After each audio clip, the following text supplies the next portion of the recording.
स्वागत है दोस्तों आपका हमारे चैनल पर, जहां पर हम आपको बताने वाले हैं कि किसान आंदोलन को लेकर क्या कुछ नई बड़ी खबर निकल कर आई है। और साथ ही हम आपको बताएंगे कि देश और दुनिया की सभी राजनीतिक खबरें, जिसको जानेंगे एक एक करके विस्तार से। और इसी बीच दोस्तों, अगर आप भी किसान आंदोलन का समर्थन करते हैं और किसानों के जज्बे को सलाम करते हैं, तो इस वीडियो को लाइक करके लाल बटन को दबाकर चैनल को सब्सक्राइब करें। और दोस्तों, घंटी को दबाकर कमेंट बॉक्स में किसान जिंदाबाद लिखकर अपना समर्थन जरूर से दर्ज करें। और दोस्तों, यहीं पर आपको बताते चले कि पहली बड़ी अपडेट जो निकल कर आ रही है कि प्रदर्शनकारी किसानों ने निकाल दिया है ट्रैक्टर रैली, जहां पर टिकैत बोले कि 24 तक जारी रहेगा हमारा आंदोलन। दोस्तों, यहाँ पर आपको बता दें कि राकेश टिकैत ने मीडिया से बात करते हुए कहा कि हमने ट्रैक्टर रैली निकाल दी है। उन्होंने कहा कि ये सरकार को एक सांकेतिक संदेश होगा कि वो हमारी बात पूरी तरह से सुने। और दोस्तों, यहाँ पर आपको बता दें कि ट्रैक्टरों पर सवार होकर किसानों ने जो प्रदर्शन किया, वो प्रदर्शन स्थल से बाहर निकले और पूरे मार्च के दौरान ट्रैक्टरों में लगे स्पीकरों के गाने के जरिए उनकी हौसला अफजाई भी होती रही। और साथ ही दोस्तों, आपको बताते चले कि कृषि के 3 नए कृषि कानूनों को निरस्त करने की अपनी मांग को लेकर किसान अभी भी अड़े हुए हैं, जहाँ पर दिल्ली की तमाम सीमाओं पर वो प्रदर्शन कर रहे हैं। और अन्नदाताओं का ये आंदोलन 43वें दिन भी जारी रहा,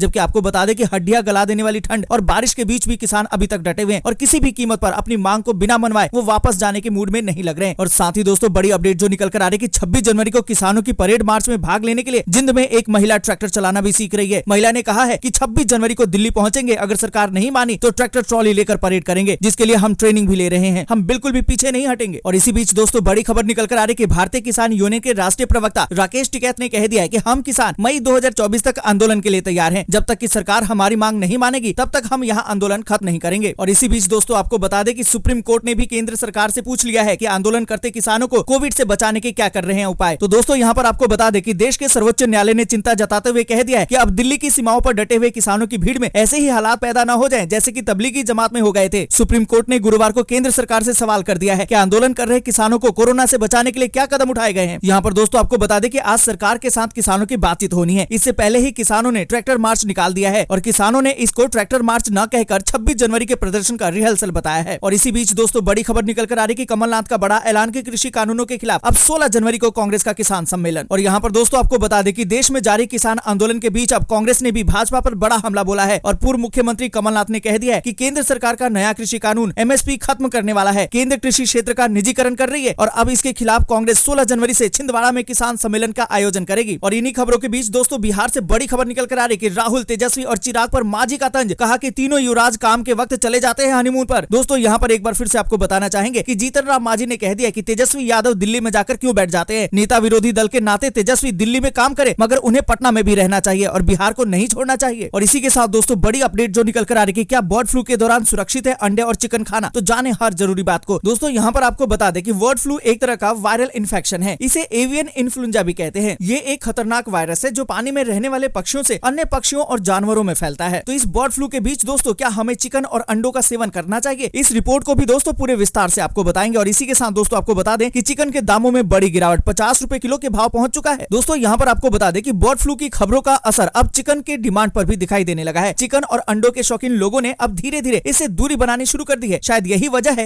वजह है कि हिसार में पोल्ट्री फार्म के मालिक ने अब 50 रुपए किलो चिकन बेचना शुरू कर दिया है, लेकिन इस रेट में भी उन्हें ग्राहक नहीं मिल पा रहे हैं। और इतना ही नहीं, एशिया की सबसे बड़ी मंडी गाजीपुर मंडी में भी चिकन के रेट 60 रुपए किलो तक आ गए हैं। और इसी के साथ दोस्तों, बड़ी अपडेट जो निकल कर आ रही है कि बंगाल में अब एक मुट्ठी चावल के जरिए किसानों को साधेगी बीजेपी, नड्डा शुरू करेंगे इस महाअभियान को। यहाँ पर दोस्तों, आपको बता दें कि बीजेपी अध्यक्ष जेपी नड्डा इसी हफ्ते वर्धमान का दौरा कर रहे हैं, जहाँ से बीजेपी बंगाल के किसानों तक पहुँचने के लिए बड़े कैंपेन की शुरुआत करने जा रही है। क्या है ये पूरा मामला, जानेंगे दोस्तों विस्तार से। पर इसी के बीच दोस्तों, अमेरिका में जो बाइडेन की जीत पर अब कांग्रेस की मुहर, ट्रंप सत्ता हस्तांतरण को तैयार लेकिन नतीजे स्वीकार नहीं। दोस्तों, यहाँ पर आपको बता दें कि डेमोक्रेटिक पार्टी के जो बाइडेन को अब 20 जनवरी को अमेरिका के राष्ट्रपति के रूप में शपथ दिलाई जाएगी। उपराष्ट्रपति माइक पेंस ने गुरुवार को इसकी घोषणा कर दी है कि कांग्रेस ने अमेरिकी चुनाव में जो बाइडेन को विजेता दिखाने वाले इलेक्टोरल कॉलेज की टैली को कंफर्म कर दिया है। पर साथ ही दोस्तों, आपको बता दें कि अमेरिका के अनेकों सांसदों ने निवर्तमान राष्ट्रपति डोनाल्ड ट्रंप को तत्काल ही पद से हटाए जाने की मांग कर दी है। सांसदों का आरोप है कि ट्रंप ने अपने समर्थकों को भड़काया है, जिसके बाद उनके समर्थक कैपिटल परिसर में घुस गए और हंगामा कर दिया। इससे अमेरिकी लोकतंत्र को ठेस पहुंची है। और इसी के साथ दोस्तों, अगली बड़ी खबर जो निकल कर आ रही है कि मध्य प्रदेश में मोहन भागवत को उड़ाने की धमकी देने वाले किसान नेता पर केस दर्ज हो गया है। दोस्तों, यहाँ पर आपको बता दें कि मध्य प्रदेश के बैतूल में एक किसान नेता पर राष्ट्रीय स्वयंसेवक यानी कि आरएसएस प्रमुख मोहन भागवत और आरएसएस मुख्यालय को बम से उड़ाने की धमकी देने के बाद अब मामला दर्ज हो गया है। दोस्तों, खबरों को विस्तार से बताएं, पर उससे पहले दोस्तों, अगर अभी तक आपने वीडियो को लाइक नहीं किया है तो वीडियो को लाइक जरूर से कर दें। और साथ ही दोस्तों, पहली अपडेट जो निकल कर आ रही है कि प्रदर्शनकारी किसानों ने निकाला ट्रैक्टर रैली, जहां पर टिकैत बोले कि 2024 तक अब जारी रहेगा आंदोलन। यहाँ पर दोस्तों, आपको बता दें कि देश की राजधानी नई दिल्ली की सीमाओं पर नए कृषि कानूनों के विरोध में किसान संगठनों का आंदोलन लगातार जारी है। किसान नेताओं ने कल कृषि कानूनों के खिलाफ ट्रैक्टर मार्च निकाला है। पश्चिमी यूपी के किसान नेता राकेश टिकैत ने मीडिया से बात की और कहा कि ट्रैक्टर रैली 26 जनवरी की तैयारी है। वहीं दूसरी तरफ दोस्तों आपको बता दें कि सरकार ने आंदोलनकारी किसान संगठनों से 3 नए कृषि कानूनों के जरिए सुधार की संभावनाओं को समझने का निवेदन किया है। कृषि मंत्री नरेंद्र सिंह तोमर ने बुधवार को मीडिया से बातचीत में कहा कि देश भर से बड़ी संख्या में किसान तीनों कृषि कानूनों के समर्थन में सामने आ रहे हैं। तोमर ने विश्वास जताया है कि प्रदर्शनकारी संघ किसानों के हितों पर ध्यान रखेगी और रचनात्मक बातचीत के जरिए किसी समाधान पर पहुंचने में सरकार की मदद करेंगे। दोस्तों यहाँ पर आपको बता दें कि बड़ी संख्या में पंजाब के किसान सिंधु और टिकरी बॉर्डर पर प्रदर्शन कर रहे हैं, जबकि चिल्ला और गाजीपुर बॉर्डर पर भी यूपी वेस्ट और पंजाब के किसान संगठनों और किसानों का प्रदर्शन 1 महीने से ज्यादा समय से जारी है। केंद्र सरकार और किसानों के प्रतिनिधियों के बीच 7 दौर की बातचीत हो चुकी है, लेकिन ये आंदोलन खत्म करने में नाकाम रही है। दोस्तों यहाँ पर आपको बता दें कि भारतीय किसान यूनियन के राष्ट्रीय प्रवक्ता राकेश टिकैत ने कहा है कि हम किसान मई 2024 तक आंदोलन के लिए तैयार हैं। जब तक सरकार हमारी मांगे नहीं मानेगी तब तक हम यहाँ आंदोलन खत्म नहीं करेंगे। और इसी बीच दोस्तों अगली बड़ी खबर जो निकल कर आ रही है, सुप्रीम कोर्ट ने केंद्र से पूछा आंदोलन करते किसानों को कोविड-19 से बचाने को क्या किया। दोस्तों यहाँ पर आपको बता दें कि सुप्रीम कोर्ट ने गुरुवार को केंद्र सरकार से सवाल किया है कि दिल्ली की सीमाओं पर डटे हुए प्रदर्शनकारी किसानों के बीच कोरोना न फैले, इसके लिए क्या दिशा निर्देश लागू किए गए हैं। सुप्रीम कोर्ट ने बीते साल मार्च महीने में दिल्ली के निजामुद्दीन मरकज में जमावड़े को लेकर दायर एक याचिका पर सुनवाई के दौरान केंद्र से ये सवाल कर दिया है। देश के सर्वोच्च न्यायालय ने चिंता जताते हुए कहा कि अब दिल्ली की भी सीमाओं पर डटे हुए किसानों की भीड़ में ऐसा ही हालात पैदा न हो जाए। सुप्रीम कोर्ट ने गुरुवार को केंद्र सरकार से सवाल किया है कि आंदोलन कर रहे किसानों को कोरोना से बचाने के लिए क्या कदम उठाए गए हैं। सुप्रीम कोर्ट ने केंद्र को इसका जवाब देने के लिए 2 हफ्ते का समय भी दिया है। दरअसल दोस्तों आपको बता दें कि निजामुद्दीन स्थित मरकज केस और कोविड लॉकडाउन के दौरान भीड़ इकट्ठा करने पर परमिशन देने को लेकर एक जनहित याचिका दायर की गई थी, जिसमें याचिकाकर्ता ने कहा था कि सरकार ने निजामुद्दीन मरकज में विदेशी प्रतिनिधियों के साथ बड़ी संख्या में लोगों को इकट्ठा होने की अनुमति देकर लाखों नागरिकों के स्वास्थ्य को खतरे में डाल दिया था। इस याचिका पर सुनवाई करते हुए सुप्रीम कोर्ट ने कहा कि आप हमें बताएं कि क्या हो रहा है। मुझे नहीं पता कि किसान कोविड से सुरक्षित है या नहीं। किसानों के विरोध प्रदर्शन में यही समस्या उत्पन्न हो सकती है। इस पर सॉलिसिटर जनरल तुषार मेहता ने कहा है कि हम हालात के बारे में जानने की कोशिश करेंगे। और इसी के साथ दोस्तों अगली अपडेट जो निकल कर आ रही है, कमलनाथ का बड़ा ऐलान, कृषि कानूनों के खिलाफ अब 16 जनवरी को कांग्रेस का किसान सम्मेलन। दोस्तों यहाँ पर आपको बता दें कि देश में जारी किसान आंदोलन के बीच अब कांग्रेस भी भाजपा पर बड़ा हमला बोला है। अब पूर्व मुख्यमंत्री कमलनाथ ने कह दिया है कि केंद्र सरकार का नया कृषि कानून एमएसपी खत्म करने वाला है। केंद्र कृषि क्षेत्र का निजीकरण कर रही है। इसके खिलाफ अब कांग्रेस 16 जनवरी से छिंदवाड़ा में किसानों का सम्मेलन आयोजित करेगी। इसके बाद एक बड़ा सम्मेलन 20 जनवरी को होगा। दोस्तों यहाँ पर आपको बता दें कि पूर्व मुख्यमंत्री कमलनाथ ने गुरुवार को मीडिया को संबोधित किया। उन्होंने कहा कि केंद्र सरकार किसानों को खत्म करने का काम कर रही है। केंद्र सरकार के कानून की बुनियाद कमजोर है। उन्होंने कहा कि इस कानून का केवल हम ही विरोध नहीं कर रहे, बल्कि एनडीए के घटक दल भी विरोध कर रहे हैं। और साथ ही दोस्तों बड़ी खबर जो निकल कर आ रही है, राहुल, तेजस्वी और चिराग पर मांझी का तंज, कहा कि तीनों युवराज काम के वक्त चले जाते हैं हनीमून पर। दोस्तों यहाँ पर एक बार फिर से आपको बता दें कि पूर्व मुख्यमंत्री और हिंदुस्तानी अवाम मोर्चा के राष्ट्रीय अध्यक्ष जीतन राम मांझी एक बार फिर से विवादित बयान के लिए चर्चा में है। जीतन राम मांझी ने कांग्रेस सांसद राहुल गांधी, आरजेडी नेता तेजस्वी यादव और लोक जनशक्ति पार्टी के अध्यक्ष चिराग पासवान पर निशाना साधा है और तंज कसते हुए कह दिया है कि जब भी देश या बिहार में किसी भी प्रकार का संकट आता है तो ये तीनों नेता हनीमून मनाने चले जाते हैं। दरअसल नेता प्रतिपक्ष तेजस्वी यादव के लगातार बिहार से गायब रहने को लेकर जब तक जीतन राम मांझी बुधवार को ही प्रेस कॉन्फ्रेंस किया और इस दौरान सवाल जब पूछा गया तो उन्होंने तेजस्वी यादव पर ही निशाना साध दिया। मांझी ने कहा कि 2019 लोकसभा चुनाव के हार के बाद तेजस्वी यादव तकरीबन 1 महीने तक बिहार से गायब रहे थे। मांझी ने कहा कि बिहार में जब भी कोई गंभीर समस्या आती है, चाहे वो बाढ़ हो, चाहे चमकी बुखार हो या फिर किसान आंदोलन का मुद्दा हो, तेजस्वी हमेशा ही ऐसे मौके पर बिहार से गायब रहते हैं। यहाँ पर दोस्तों आपको बता दें कि इससे पहले जेडीयू में सियासी उठापटक को लेकर भी पूर्व मुख्यमंत्री जीतन राम मांझी ने बीजेपी को आड़े हाथों लिया था। नीतीश कुमार के समर्थन में उतरे पूर्व मुख्यमंत्री ने कहा था कि अरुणाचल प्रदेश में जो हुआ स्वच्छ राजनीति का तकाजा नहीं है। बीजेपी नेतृत्व से अनुरोध है कि ऐसी गलती दोबारा न हो पाए, इसका ख्याल रखे। दोस्तों जिस तरीके से जीतन राम मांझी के तेवर अब सख्त हो गए हैं, आपको क्या लगता है वो एनडीए में फूट डाल रहे हैं? कमेंट करके फटाफट दोस्तों अपनी राय जरूर बताएं। और इसी के साथ दोस्तों अगली अपडेट जो निकल कर आ रही है कि क्या बर्ड फ्लू के दौरान सुरक्षित है अंडे और चिकन खाना। दोस्तों यहाँ पर हम आपको बता दें कि कोरोना महामारी के बीच देश के लगभग 5 राज्य बर्ड फ्लू की चपेट में आ गए हैं, जिसमें हिमाचल प्रदेश, राजस्थान, हरियाणा, मध्य प्रदेश और केरल शामिल है। इन राज्यों में बीते 10 दिनों से लाखों पक्षियों की मौत हो चुकी है। अनुमान ये है कि इन 5 राज्यों के अलावा भी कुछ और राज्य हैं जो बर्ड फ्लू की चपेट में आ गए हैं। हालांकि इन 5 राज्यों में बर्ड फ्लू संक्रमण की पुष्टि हो चुकी है। इसके अलावा अन्य राज्य अलर्ट पर हैं। केरल में पिछले कुछ दिनों से 12,000 बतखों की मौत हुई है, जिसके बाद कर्नाटक और तमिलनाडु सावधानी बरत रहे हैं। वहीं हिमाचल में भी हजारों पक्षी मृत मिले थे, जिसके बाद जम्मू कश्मीर और हरियाणा ने अपने अपने राज्यों में सैंपलों की जांच करनी शुरू कर दी है। यहाँ पर दोस्तों आपको बता दें कि इस संक्रमण का खतरा उनको ज्यादा रहता है जो चिकन या अंडा ठीक से पकाकर नहीं खाते हैं। WHO यानी कि विश्व स्वास्थ्य संगठन के मुताबिक अगर आप चिकन, मीट, अंडा अच्छी तरह से पकाकर खाते हैं तो ऐसे में आपको H5N1 वायरस का खतरा नहीं रहता है। WHO का कहना है कि कम से कम 70 डिग्री तापमान पर अंडा या चिकन पकाना जरूर चाहिए। और साथ ही दोस्तों आपको बता दें कि बर्ड फ्लू की खबरों का असर अब इतना हो गया है कि चिकन की डिमांड पर ये दिखाई देने लगा है। चिकन और अंडों के शौकीन अब धीरे धीरे इससे दूरी बनाने लगे हैं। शायद यही वजह है कि हिसार में पोल्ट्री फार्म के मालिक अब 50 रुपए किलो चिकन बेच रहे हैं, लेकिन इस रेट पर भी उन्हें ग्राहक नहीं मिल पा रहा है। इतना ही नहीं, एशिया की सबसे बड़ी मंडी गाजीपुर मंडी में भी चिकन का रेट अब 60 रुपए किलो हो गया है। और इसी के साथ दोस्तों अगली अपडेट जो निकल कर आ रही है कि बंगाल में अब एक मुट्ठी चावल के जरिए किसानों को साधेगी बीजेपी। नड्डा शुरू करेंगे इस महाअभियान को। दोस्तों यहाँ पर आपको बता दें कि पश्चिम बंगाल में विधानसभा चुनाव से पहले ही भारतीय जनता पार्टी ने अपने कैंपेन को और रफ्तार देना शुरू कर दिया है। बीजेपी अध्यक्ष जेपी नड्डा इसी हफ्ते वर्धमान का दौरा करेंगे, जहां से बीजेपी बंगाल के किसानों तक पहुंचने के लिए बड़े कैंपेन की शुरुआत करने जा रही है। जेपी नड्डा इस दौरान जिले के क्षेत्र में किसानों के घर का दौरा करेंगे और एक मुट्ठी चावल कलेक्ट करेंगे। बीजेपी अध्यक्ष द्वारा इस अभियान की शुरुआत के बाद राज्य में बीजेपी कार्यकर्ता इसको आगे बढ़ाएंगे। यहाँ पर दोस्तों आपको बता दें कि बीजेपी पूरे जनवरी महीने को कृषक सुरक्षा के रूप में मनाने जा रही है। भाजपा का लक्ष्य बंगाल के 23 जिलों के 48,000 गाँव में पहुँचना है। इसके जरिए बीजेपी सीधे ही 74 लाख किसानों से जुड़ेगी और इस अभियान की शुरुआत वर्तमान से हो रही है, जिसे राज्य का चावल का कटोरा कहा जाता है। और इसी के साथ दोस्तों अगली अपडेट जो निकल कर आ रही है वो भी बंगाल से ही है कि आम लोगों की तरह अब स्वास्थ्य योजना का कार्ड लेने के लिए कतार में खड़ी पाई गई है सीएम ममता। दोस्तों यहाँ पर आपको बता दें कि पश्चिम बंगाल के मुख्यमंत्री ममता बनर्जी यहाँ कालीघाट इलाके में अपना स्वास्थ्य साथी स्मार्ट कार्ड लेने के लिए स्थानीय लोगों की तरह ही मंगलवार को कतार में खड़ी पाई गई हैं। प्रदेश भाजपा प्रमुख दिलीप घोष ने उन पर शुद्ध ड्रामा करने का आरोप भी लगा दिया है। तृणमूल कांग्रेस की प्रमुख शहरी विकास मंत्री फरहाद हकीम और अन्य सरकारी अधिकारियों के साथ अपना कार्ड लेने के लिए सुबह करीबन 12:15 बजे ही कोलकाता नगर निगम के वितरण केंद्र जय हिंद भवन पहुंच गई थी। दोस्तों यहाँ पर आपको बता दें कि स्वास्थ्य साथी तृणमूल कांग्रेस सरकार की एक अहम योजना है जो प्रति परिवार को 5 लाख रुपए का वार्षिक स्वास्थ्य कवर मुहैया कराती है। और साथ ही दोस्तों अगली अपडेट जो निकल कर आ रही है, अमेरिका में जो बाइडेन की जीत पर अब कांग्रेस की मुहर। ट्रंप सत्ता हस्तांतरण को तैयार, लेकिन नतीजे स्वीकार नहीं। दोस्तों यहाँ पर आपको बता दें कि अमेरिका में हिंसा के बीच कांग्रेस ने जो बाइडेन की जीत पर मुहर लगा दी है। अमेरिका के नवनिर्वाचित राष्ट्रपति जो बाइडेन को 306 इलेक्टोरल कॉलेज वोट मिले हैं, जो बहुमत से ज्यादा है। राष्ट्रपति बनने के लिए 270 वोटों की जरूरत होती है। कांग्रेस की मंजूरी के बाद जो बाइडेन आधिकारिक तौर पर अमेरिका के राष्ट्रपति होंगे। इस फैसले के बाद राष्ट्रपति डोनाल्ड ट्रंप ने बयान दिया है। उन्होंने कह दिया है कि 20 जनवरी को कानून के मुताबिक जो बाइडेन को सत्ता का हस्तांतरण कर दिया जाएगा। डोनाल्ड ट्रंप ने अपने बयान में कहा कि वो चुनावी नतीजों का समर्थन नहीं करते हैं, लेकिन इसके बावजूद सत्ता को जो बाइडेन को सही तरीके से सौंपेंगे। डोनाल्ड ट्रंप ने हार नहीं स्वीकार किया है और उन्होंने चुनाव के नतीजों को कोर्ट में चुनौती देने का ऐलान भी कर दिया है। वहीं आपको बता दें कि कांग्रेस की मुहर के बाद डेमोक्रेटिक पार्टी के जो बाइडेन को अब 20 जनवरी को अमेरिका के राष्ट्रपति के रूप में शपथ दिलाई जाएगी। दोस्तों इन खबरों के परे आपको बता दें कि अमेरिका के निवर्तमान राष्ट्रपति डोनाल्ड ट्रंप के हजारों समर्थक कैपिटल परिसर में घुस गए और पुलिस के साथ उनकी झड़प भी हो गई, जिसमें 4 लोगों की मौत भी हो गई और कई लोग घायल हुए। इसके साथ ही नए राष्ट्रपति के रूप में जो बाइडेन के नाम पर मुहर लगाने की संवैधानिक प्रक्रिया बाधित हो गई। कांग्रेस के सदस्य बुधवार को इलेक्टोरल कॉलेज वोट की गिनती कर रहे थे। इसी दौरान बड़ी संख्या में ट्रंप के समर्थक सुरक्षा व्यवस्था को ध्वस्त करते हुए कैपिटल परिसर में घुस गए। पुलिस को इन प्रदर्शनकारियों को काबू करने में काफी मशक्कत करनी पड़ी। इन हालात में प्रतिनिधि सभा और सीनेट तथा पूरे कैपिटल को ही बंद कर दिया गया। उपराष्ट्रपति माइक पेंस और सांसदों को सुरक्षित स्थानों पर ले जाया गया। और साथ ही दोस्तों बड़ी खबर जो निकल कर आ रही कि मध्य प्रदेश में मोहन भागवत को उड़ाने की धमकी देने वाले किसान नेता पर केस दर्ज। दोस्तों यहाँ पर आपको बता दें कि मध्य प्रदेश के बैतूल में एक किसान नेता पर राष्ट्रीय स्वयंसेवक यानी कि आरएसएस प्रमुख मोहन भागवत और आरएसएस मुख्यालय को उड़ाने की धमकी देने के बाद अब मामला दर्ज हो गया है। दरअसल महाराष्ट्र के